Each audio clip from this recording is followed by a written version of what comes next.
Good evening. We begin tonight in Washington, where with just hours to spare before a midnight deadline, Congress has reached an agreement to avert a government shutdown. This afternoon, the House passed a short-term spending bill that provides funding to federal agencies for 45 days. The measure was later approved by the Senate, and the line of cars waiting outside the Capitol suggested to the media that the vote would be quick. CBS's Scott MacFarlane is on Capitol Hill with the latest. Scott? One congressman described it as college students waiting to the last minute to cram for an exam. The U.S. House passed a 45-day extension of keeping the government open. The Senate followed suit after a day of scrambling and compromise. With millions of federal workers, from military bases to TSA checkpoints to government medical facilities, poised to lose their paychecks when the clock struck midnight, the U.S. House tried to hit the snooze button and agreed to a brief 45-day plan to keep the government open. Does this prevent a shutdown or just delay it 45 days? Nah, listen, I think it gives us the time to continue down the road of getting through budget bills. For days, the U.S. House had been gridlocked as House Speaker Kevin McCarthy tried and failed to pass a bill to fund the government with only Republican votes.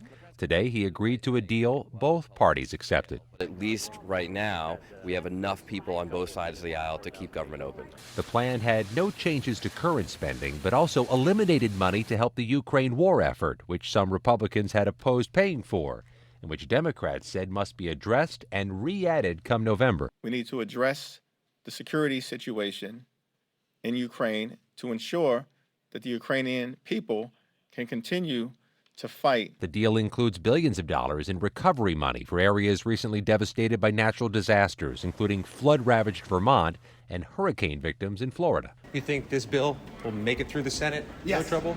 But Speaker McCarthy immediately took heat from some conservative Republicans for cutting a deal with Democrats. This is a worthless Congress doing business as usual again. Florida Republican Matt Gaetz said McCarthy's speakership is on shaky ground. Just ahead of votes, as Democrats complained about a rushed process, New York Democrat Jamal Bowman was accused of pulling a fire alarm in a House office building, which House leaders say they'll investigate. Bowman declined CBS News' request for an interview and then issued a statement saying he didn't realize he would trigger a building alarm as he was rushing to make an urgent vote.